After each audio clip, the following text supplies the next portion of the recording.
Welcome back to breaking physics. मैं हूं आपका अपना दिव्यांशु सर और आज हम कंटिन्यू करेंगे यहां पर इलेक्ट्रिसिटी। बट आगे बढ़ने के पहले करते हैं एक छोटा सा रिकैप। तो लास्ट वीडियो में हमने देखा था कि करंट किसी वायर में फ्लो करता है, या यूं कहें कि करंट किसी कंडक्टर में फ्लो करता है और वो कंडक्टर क्या करता है, करंट के फ्लो का अपोज, और इसी अपोज को हमने नाम क्या दिया था, रेजिस्टेंस। ठीक, तो हमने नाम दिया उसको रेजिस्टेंस। अब जब बात हुई रेजिस्टेंस की, तो रेजिस्टेंस यहां पर डिपेंड किया तीन चीजों पे। ठीक, पहली चीज जिस पे रेजिस्टेंस डिपेंड करा वो हुआ लेंथ ऑफ कंडक्टर, यानी जितना लंबा वायर या जितना लंबा कंडक्टर होगा उतना ज्यादा रेजिस्टेंस होगा। यानी अगर लेंथ बढ़ रही है तो रेजिस्टेंस क्या हो रहा है, बढ़ रहा है। दूसरी चीज जिस पे रेजिस्टेंस डिपेंड करता है वो होता है area of cross section of conductor. Area of cross section of conductor, यानी कि आपका अगर एरिया ऑफ क्रॉस सेक्शन कम होगा, एरिया ऑफ क्रॉस सेक्शन कम होगा तो आपका रेजिस्टेंस ज्यादा होगा। इस चीज को यार ऐसे समझो कि हम सबने वो पानी सप्लाई के पाइप तो देखे ही हैं। तो अगर पानी का पाइप पतला है तो आपका फ्लो क्या होता है, टाइट होता है। पर अगर वही पाइप मोटा कर देते हैं तो हम क्या होता है, फ्लो इजीली हो जाता है। सेम वे में अगर कंडक्टर हम मोटा कर देंगे तो रेजिस्टेंस हमारा कम हो जाएगा। तीसरी चीज जिसपे हमारा रेजिस्टेंस डिपेंड करता है वो होता है मटेरियल। ठीक, वो होता है मटेरियल। और मटेरियल पे डिपेंड कैसे करता है ये जानने के पहले हम बात करेंगे एक और टॉपिक की जिसका नाम है रेजिस्टिविटी। क्या है ये रेजिस्टिविटी?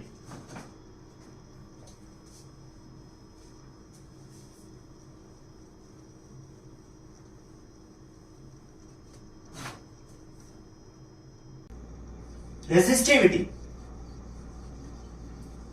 तो अगर हमने बोला कि रेजिस्टेंस, तो रेजिस्टेंस आपका पूरे के पूरे वायर का पोजीशन बताता है।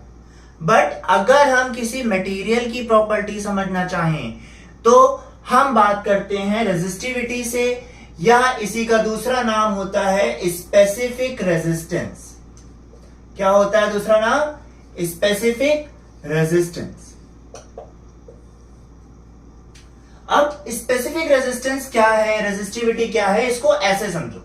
अभी हमने बोला कि हमारा जो रेजिस्टेंस था वो हमारा डायरेक्टली प्रोपोर्शनल है लेंथ ऑफ द कंडक्टर के, और यही रेजिस्टेंस हमारा इनवर्सली प्रोपोर्शनल है area of cross section of the conductor के। अगर इन दोनों बातों को, इन दोनों इक्वेशंस को हम कंबाइन करके लिख दें तो हमारा R आ जाएगा प्रोपोर्शनल टू L/A। अब हमें यह चीज अच्छे से पता है कि प्रोपोर्शनैलिटी साइन अगर हटाना है तो एक कांस्टेंट लगाना है।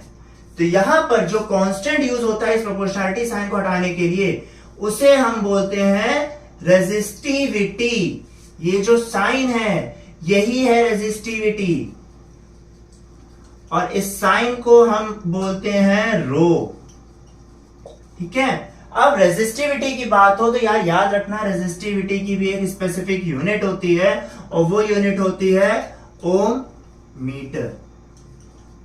रिप्रेजेंट करते हैं ओम को ऐसे और मीटर को एम से। ये हुआ हमारा रेजिस्टिविटी या specific resistance.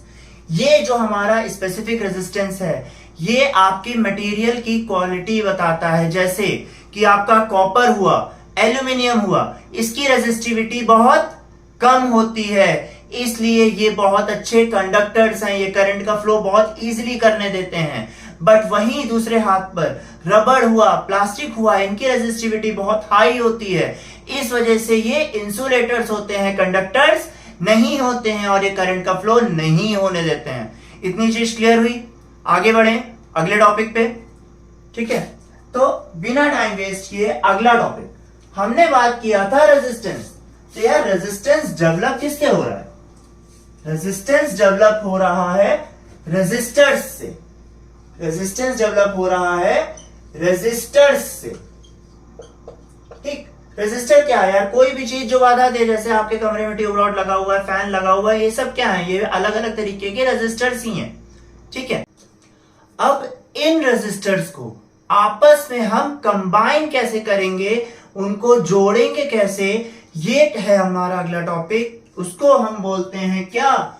Combination of resistors, यानी इन रेजिस्टर्स को जोड़ना कैसे है, ठीक। तो अगर कॉम्बिनेशन ऑफ रेजिस्टर्स की बात की जाए, जो पहला तरीका है वो होता है सीरीज कनेक्शन या सीरीज कॉम्बिनेशन। तो सीरीज कॉम्बिनेशन का यार क्या मतलब हुआ? तो जब हम रेजिस्टर्स को एक दूसरे के साथ एंड टू एंड कनेक्ट कर दें, एंड टू एंड कनेक्ट कर दें, यानी इसका एंड इसके साथ, इसका एंड इस यहां से, तो ये क्या है? ये है आपका सीरीज कॉम्बिनेशन। सीरीज में एक चीज हमेशा याद रखना, हमारा जो करंट होता है वो कांस्टेंट होता है, यानी अनडिवाइडेड होता है, बट वोल्टेज जो होता है वो आपका डिवाइड होता है। और इसी से याद है, मैंने पहले एक चीज बताई थी क्या, कि एमीटर हमेशा सीरीज में लगेगा पर वोल्ट मीटर हमेशा पैरेलल में लगेगा। इतनी चीज क्लियर हुई? तो पहला टॉपिक मैंने बताया कि भाई होता है सीरीज कॉम्बिनेशन। अब सीरीज कॉम्बिनेशन में अगर आपके रेजिस्टर्स लगे हैं तो उनका इक्विवेलेंट रेजिस्टेंस निकालने का फॉर्मूला सीधा सा होता है RS is equal to R1 plus R2 plus R3 plus and so on, ठीक। जितने भी आपके रेजिस्टर्स हैं सबका आप नॉर्मली अलजेब्रिक सम कर दीजिए अगर वो सीरीज में कनेक्टेड है। एग्जांपल के तौर पे लेते हैं, हमारे पास एक छोटा सा सर्किट है,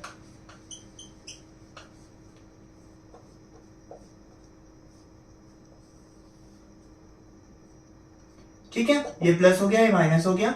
इसकी वैल्यू है 2 ओम, इसकी वैल्यू है 3 ओम। अगर आपसे बोला जाए भाई इक्विवेलेंट रेजिस्टेंस क्या होगा, तो आप सीधे से फॉर्मूला लगा देना RS is equal to R1 plus R2 यानी 2 प्लस 3 यानी 5 ओम होगा इस सर्किट का इक्विवेलेंट रेजिस्टेंस। इतनी चीज क्लियर हुई? कोई डाउट हुआ इतने में? नहीं हुआ? आगे बढ़ते हैं अगली तरीके से।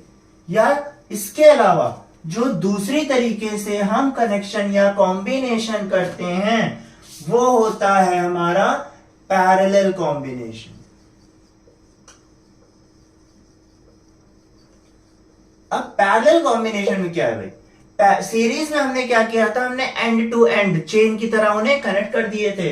पर पैरेलल में क्या होता है, starting point of one is always connected to starting point of other and ending point of one is always connected to ending point of other। यानी तीनों स्टार्टिंग पॉइंट, यहां पे हमारे तीन रजिस्टर दिख रहे हैं ना हमें, तीनों स्टार्टिंग पॉइंट जो होंगे वो एक साथ कनेक्ट किए जाएंगे और तीनों एंडिंग पॉइंट आपके एक साथ कनेक्ट किए जाएंगे। इसमें जो चीज होती है हमारी वो ये होती है कि वोल्टेज जो होता है भाई, वोल्टेज जो होता है वो हमारा अनडिवाइडेड रहता है या यूं कहें कांस्टेंट रहता है। बल्कि करंट की बात की जाए तो करंट आपका क्या होता है, डिवाइड हो जाता है, ठीक है। यानी सपोज कीजिए अगर यहां से हमारा I करंट आ रहा था तो यहां पे जो जाएंगे वो भाई साहब I1 होंगे, यहां पर I2 होंगे और यहां पर I3 होंगे। आगे जाके फिर से कंबाइन होके ये I बन जाएंगे, पर तीनों रेजिस्टर्स में अलग अलग करंट जाएगा, ठीक है। अगर आपको equivalent resistance of parallel combination निकालना है तो उसका फॉर्मूला होता है 1/Rp is equal to 1/R1 plus 1/R2 plus 1/R3 and so on. जैसे कि फिर से करते हैं एक छोटा सा एग्जांपल कि आपके पास दिए हुए हैं एक पैरेलल कॉम्बिनेशन, ठीक। एक दिया हुआ है पैरेलल कॉम्बिनेशन,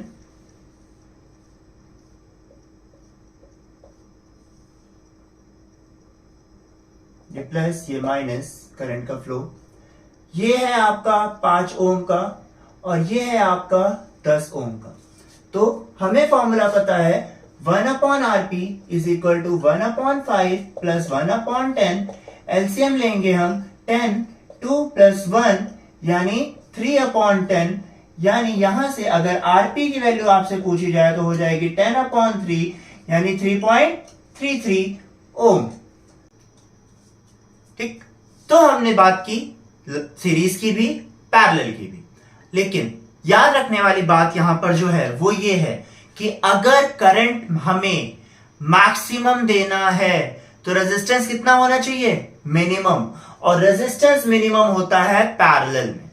यानी if you have to calculate the maximum resistance, आप रेजिस्टेंस को पैरेलल में कनेक्ट कर देना, और जहां पर मिनिमम करंट देना हो वहां रेजिस्टेंस को सीरीज में कनेक्ट कर देना।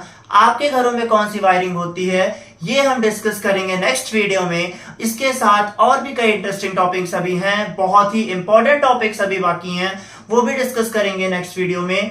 तब तक के लिए गुड बाय, पढ़ते रहिए, खुश रहिए, लाइक करिए, शेयर करिए, कमेंट में लिखिए रेजिस्टेंस स्ट्रांग है, और हाँ, सब्सक्राइब करना ना भूलिए। Breaking physics, good night.